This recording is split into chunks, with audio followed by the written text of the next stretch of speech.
thank you, those of you who have answered the poll, just kind of taking a check on where you're at. We have had some new registrants in our series, so we just wanted to kind of reset the frame for us here. Ooh. So our project Echo is really based in this larger Echo model of being an all teach, all learn, peer learning collaborative. And so we always start with the first half of the hour on a didactic that shares best practices that we hope, are grounded in health equity and reducing disparities and increasing access to mental and behavioral health support for students across California. And then the second half of our hour is focused on case-based learning. So after we have our didactic today, we're going to ask for a volunteer to share a question with the group, ideally somewhat related to the didactic that we just heard. This could be a student that you're kind of wanting some feedback on, or a larger sort of issue that's happening, or even like a work-life balance issue. And then we're all in this to, form this community to share not just knowledge, but also love, kindness, and respect. And so in order to do that, we do ask that everyone who's on here is actively participating. So not, doing other things, which I know is so hard in our busy days. Everyone who's able to have their camera on, we really appreciate that, especially for that second half case-based discussion. We actually don't have you fill out this case survey ahead of time, so don't worry about that. And just coming to the group with openness and authenticity. We're all here to learn from each other, and we're all meeting each other where we're at to support one another in the very challenging yet rewarding work we all do. So with that, I am going to introduce our speaker for today, who is also one of our hub members. Saun-Toy Trotter is a healer and psychotherapist who brings over 20 years of experience providing trauma-informed and culturally responsive services to adolescents and families. She has experience practicing in school-based health centers, residential treatment facilities, inpatient and psychiatric units, as well as private practice. Her practice is rooted in youth development principles. As the clinical director of school-based behavioral health services at UCSF Benioff Children's Hospital, Oakland, she has expanded school-based mental health services to include health education and youth wellness advisory board. Ms. Trotter is a contributing author to School Social Work, Engaging Social Justice and Racial Equity from Practitioners' Perspectives. She has provided training and consultation for many, many child-serving organizations, including Castlemont and McClymonds High Schools, Alameda County, Missy, New York Department of Health, and Mental Hygiene and Huckleberry Youth Programs. She is committed to evidence-based and culturally rooted practices that foster individual and collective health, well-being, and liberation. So without further ado, I have the pleasure of turning it over to Saun-Toy Trotter. Thank you so much, Lauren, for that introduction. And truly thank you, everyone, for being here this afternoon to talk about a topic that is full and complex, that impacts all of us and impacts kind of past and future generations, healing race-based trauma. I want to just invite all of us to come together for a moment of mindfulness, and wherever you are, if you're able to just take a moment and shift your attention actually internally, right? So that means kind of dropping your eyes from the screen. You can close your eyes or lower your eyes, whatever feels best for you in this moment. See if you can feel your feet, whether they're in your shoes or in your socks or barefoot, like you can feel them on the ground, and you can actually just press your feet into the ground for a moment and then release. To do that one more time, really just pressing into the earth, into the ground, and then release. And that just activates some of our muscles in our legs, those big, large muscle systems. And taking a moment to notice that the earth is here underneath us. I'm here on Ohlone land. The earth is here that's holding us. It's springtime where things are beginning to grow, come out of the earth. The trees are blooming.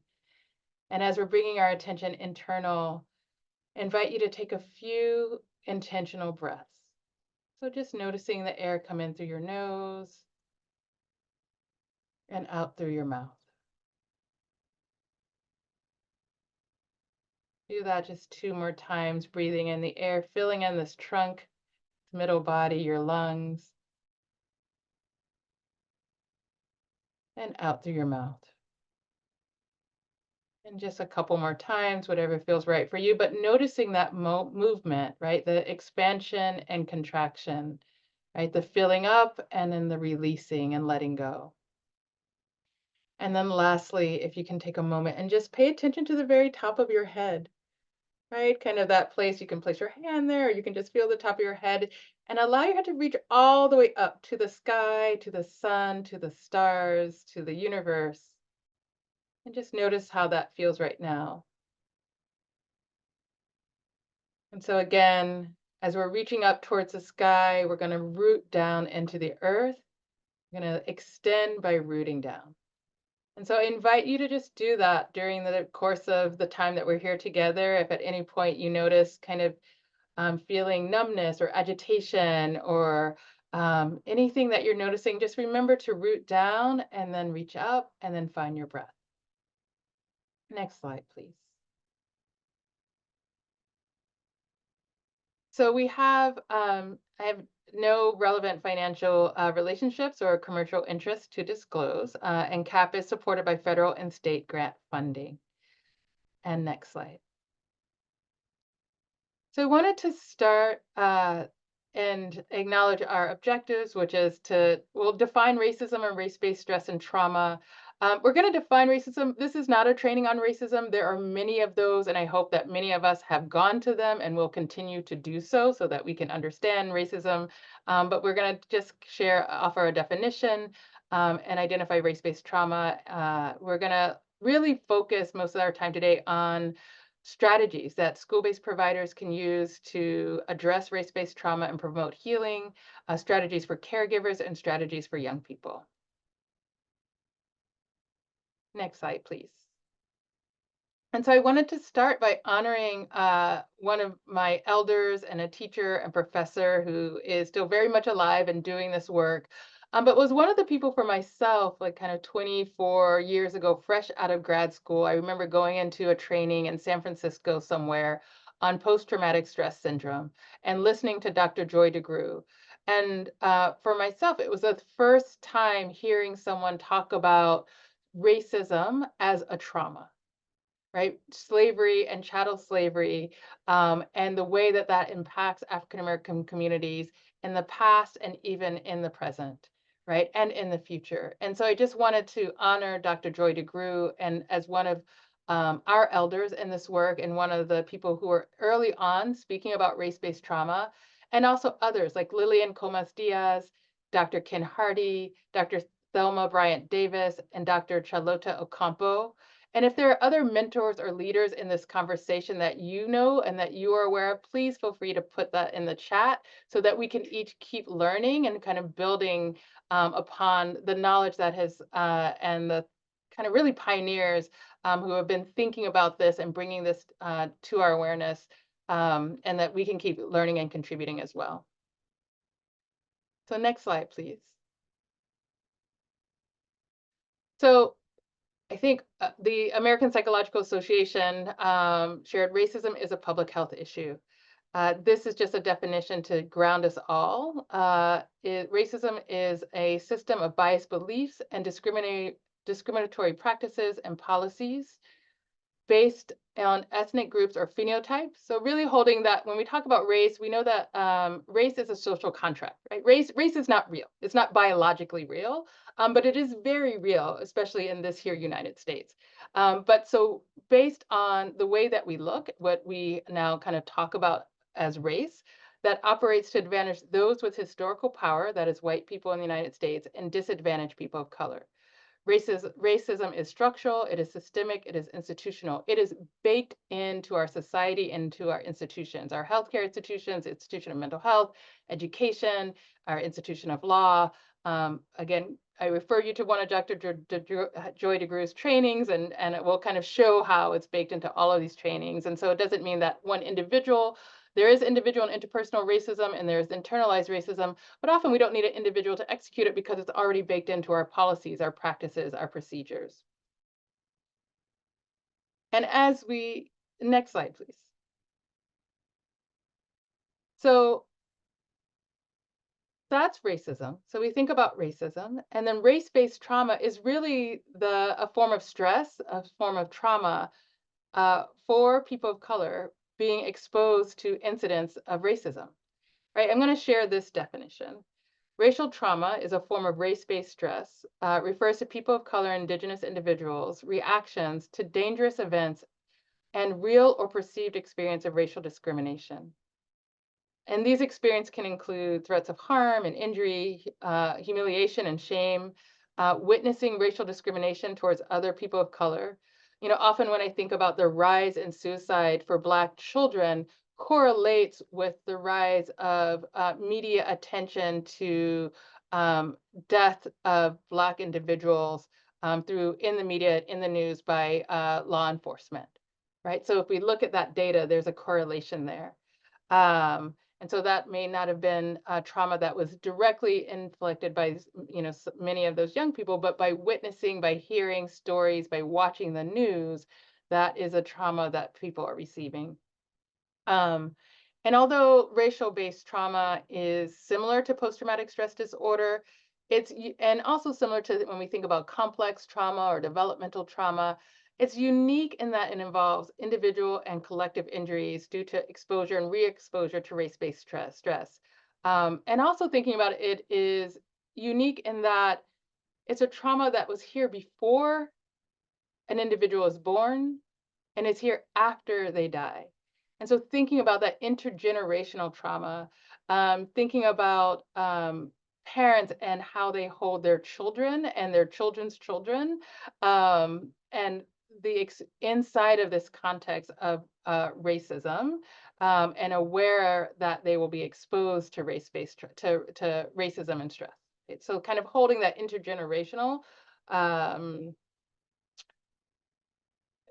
that the stressor is intergenerational. I think I want us to hold that together. And so when we kind of, what does that look like? And when we're thinking kind of with our communities, you can go to the next slide, please. There's a couple screening tools that I wanted to offer for us as mental health clinicians, or as school-based providers. There's the racial trauma scale, and that asks people to identify maybe different symptoms that they're experiencing, and including kind of reacting angrily, feeling that they're not as good at each other, feeling like they cannot succeed, that impact on that internal sense of competency and ability. And also, one of the things that worrying about safety. So you think about kind of the hypervigilance that can happen that we relate to trauma, but also some of the somatization that can happen as well, right? Kind of stomach aches, headaches. There are, 9 things on this racial trauma scale, and we know that there's actually more that is not here as well. The other tool I wanted to introduce was Unrest, which is the University of Connecticut Racial and Ethnic Stress and Trauma Survey. And this is more of an assessment tool that happens with the therapist and a young person or your client or patient. It can take an hour, it can take maybe a couple days, and it's really looking at direct racism, covert racism, kind of identity, kind of with family or maybe other members of people that you care about who have experienced racism. So it's a longer tool, but also one that happens more in relationship and therapy. And so thinking about for the racial trauma scale or the unrest survey, stress and trauma survey, I would invite folks to think about how you can integrate these tools into your practice, whether you're in your assessment and intake process, or even just take time, after today to look at the questions, in the racial trauma scale and also in the unrest tool to think about how you can integrate those into your work. Next slide, please. So I want to introduce, again, there have been a lot of thoughts about like, so yes, racism exists and it is a stressor and it causes a traumatic and stress, induces traumatic and stress reaction in Black, Indigenous, and people of color. And so there are many people who have been thinking about, so how do we address this? And one strategy is Hearts Healing Ethno-Racic Trauma that integrates these 6 principles. And I want to share with you kind of these 6 principles with some of the work that we're doing at our school-based health clinic at Castlemont, which is Círculo de Guerrero, which integrates Voices curriculum, which is a skill-based group for girls, and also some acculturation strategies as well. And so one part is establishing a sanctuary space. And so this group happens actually, that school has a newcomer social worker. And so we're able to use her classroom space. There's an altar that is in that space that the young people have created together. So it has memory, it has some shared creativity, and also relates to their cultural experiences. And so that's where that group happens at a regular time every week. Also, the strategy of strengthening connection to families and communities is a strategy that they use in terms of integrating, bringing in parents, families, grandparents, sharing, having a celebration kind of at the end of the process in terms of what have we done and how do we share this out with our school community, but also to our families and to our parents. Um, and also connecting to survival strategies and cultural traditions that heal. And so taking time to like kind of how have communities survived? One of the things, thinking about what are some of the creative and cultural practices. So it may be through food, it may be through storytelling, it may be through spirituality or drumming. But how has this culture survived, and integrating those survival strategies and traditions into a therapy session or into that group, the Circle de Claro group. And all along, we're building coping skills and strategies for those young people, for those young women that are in the group. And so that's one example of integrating some of these principles into a group that we're doing at one of our high schools.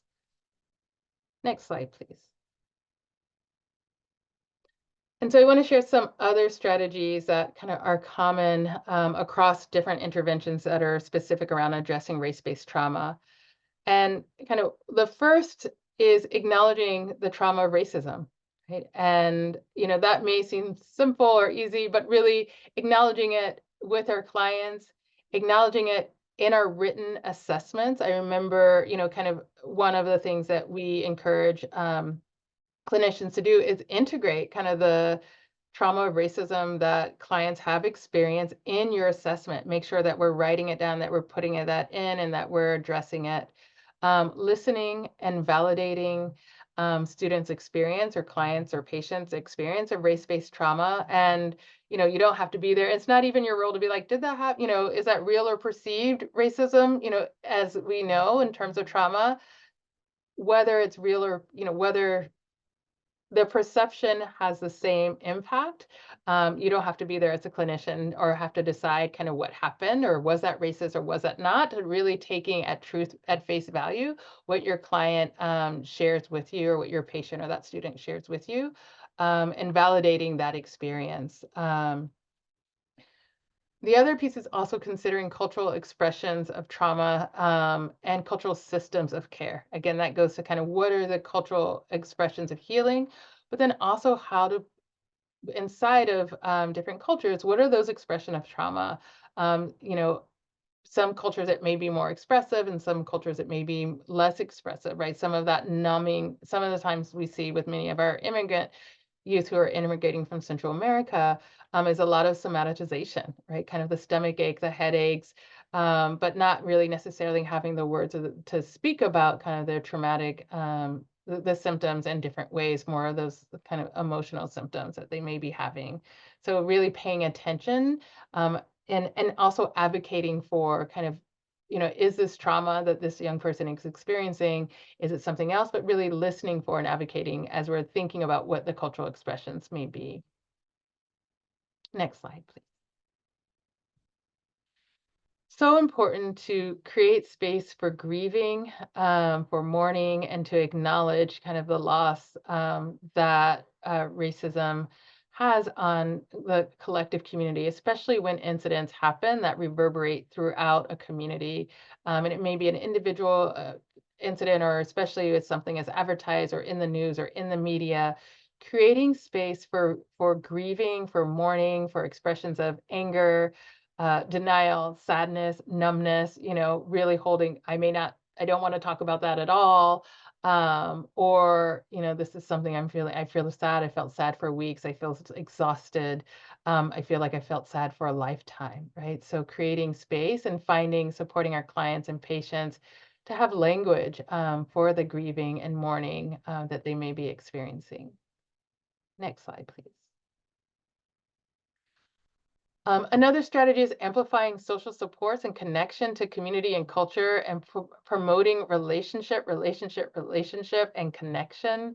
And so another strategy that we had in our school-based health clinics was creating a DBT group for African American youth called Flawless, using Beyonce's word, but knowing that we are, for a dialectical perspective, that we are both like, we are perfect and flawed. Our experiences are, we may show up as flawless. We may like that. We're just going to call it flawless every day, but also noticing kind of the injury that people have experienced. And in that group, one of the things that we had in each session was someone who is well known. It may be a celebrity person speaking about a Black person, speaking about mental health and speaking about ways to access mental health, or their own mental health, right? And so kind of seeing that, creating kind of more language around, we can actually, especially from a culture that's has historically like not openly talked about mental health, creating some more avenues for talking about that.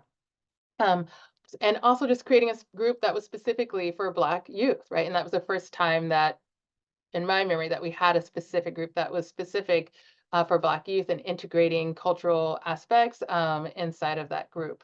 Um, One of the things I will have to also just shout out at Children's Hospital Oakland that we have is the Bloom Clinic, which is a pediatric primary care clinic specifically for Black infants and young children, 0 to 5, that has all Black pediatricians and staff that are working at that clinic. And so really thinking about that cultural resonance and responsiveness, and creating those opportunities. But it may not be in your clinic. It's also looking at kind of what are youth programs inside the community. This is from the Chinese Progressive Association, which is an organization in San Francisco, right? So thinking about where are there associations or communities, or what's happening in the school. Is there at Casamont, there's also a Samoan club for young people. And so looking for those places where young people can connect inside of their racial heritage and identity, and begin to develop a sense of pride and connectiveness. Next slide, please. And another kind of core theme is integrating resistance strategies and liberation, right? So thinking about ways, this is a picture of sunrise ceremony at Alcatraz in San Francisco, and celebrating indigenous resistance and reclaiming of land and culture. And so thinking of ways with your clients of like, how do we actively resist the racism that is inside, racism and white supremacy inside of our culture? What are ways that we undo? How do we join, moving to a place of, moving from despair to action? Sometimes can be curious with your client in terms of what are ways that one can resist. How do they speak up? How do they get help to do so inside of maybe their schools or their environments or in their healthcare system, right? Like when they notice something, what are ways that they can resist, and holding, right, that there will be when you're healing race-based trauma, right, there's going to be more racism that happens in the future, right? There's going to be more racial stress that happens in the future. And so helping to prepare and cope and practice how to resist, how to recover, and how to protect themselves. Next slide, please. I wanted to just offer also some support for caregivers, for parents as well. And one is really building a support network, having parents have other parents that they can speak to specifically about what is it like to, raise their children inside of this environment. And so I know for myself, I have with two of my friends, like like a black mama bat line, we call it, and like we text each other when we need to text each other when something comes up or we need to think together. But thinking for your parents and caregivers that you're working at, what support do they have? Who do they go to? And it may be in their church or in their mosque or in a temple, but kind of where do they receive support and where do they have that community or other parents who are experiencing something similar? Incorporating and sharing comforts like food, music, memories, tradition, history, teaching one's own cultural history is helps integrate a sense of cultural pride, and really knowing, especially in this day, if we look nationally, where in schools already there wasn't a lot of uh, history that is was being taught besides dominant narrative or dominant culture. And now, like, we have actively people are trying to take that education out of our schools, right? And so having parents and families and community intentionally teach history inside of their own families. Really acknowledging the harm of racism and its impact, being open and honest with your children about that, demonstrating. When you think of Ta-Nehisi Coates' book, Between the World and Me, it's a letter to his son, right? It's a letter to his son speaking about kind of the world that we live in, kind of in his experience as a Black man and his child and preparing his child. Um, I would also encourage parents to be proactive about celebrating cultural diversity. So not celebrating your own culture, but also celebrating other cultures. For those of us in the Bay Area, like so wonderful to have access of many different cultures. For those in other places, like even if we don't have access, there's different ways that we can access cultural diversity and really modeling that with our children. Um, and preparing your child to speak out and report acts of microaggression and racism. So practicing with children, preparing them, and also really being there to listen. I think for many parents, it can be so painful to hear, when their child, that they can't protect their child from the stress and the trauma of racism. And so it can be painful to hear. And so really supporting parents to validate and acknowledge, but also, again, to go back to having their own support network as well. Next slide, please. And these are a few just resources for young people. These are actually both workbooks for teens on managing racial stress and trauma. I'm like, see, Dr. DeGrew, look how far we've come. Now we have workbooks for teens. And so these workbooks, both of them are actually pretty rooted in actually CBT strategies as well.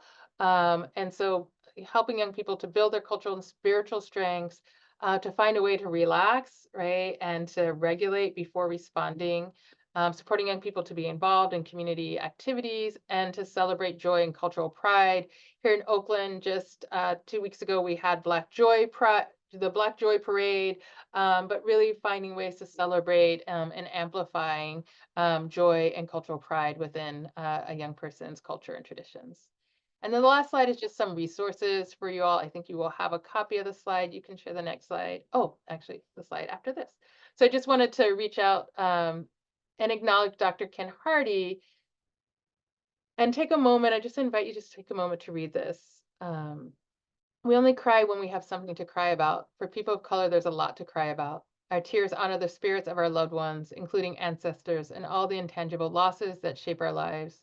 The loss of dignity, the loss of being seen and valued, the loss of freedom to be, and a host of other losses. We must let our tears fall free to honor, to remember, to never forget, but most importantly, to heal.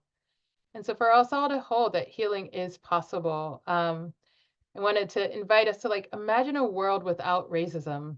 Like, imagine what that would be like, right? And, maybe sometime today, maybe to take a moment, what would that, do the magic wand? Like, if you woke up tomorrow and there was no racism, what would be different? How would you be different? How would the world around you be different? How could we actually benefit from the wholeness of everyone around us and the safety of everyone? So, last slide is just some resources for you, and you will have these. But thank you very much, and look forward to hearing the rest of our conversation.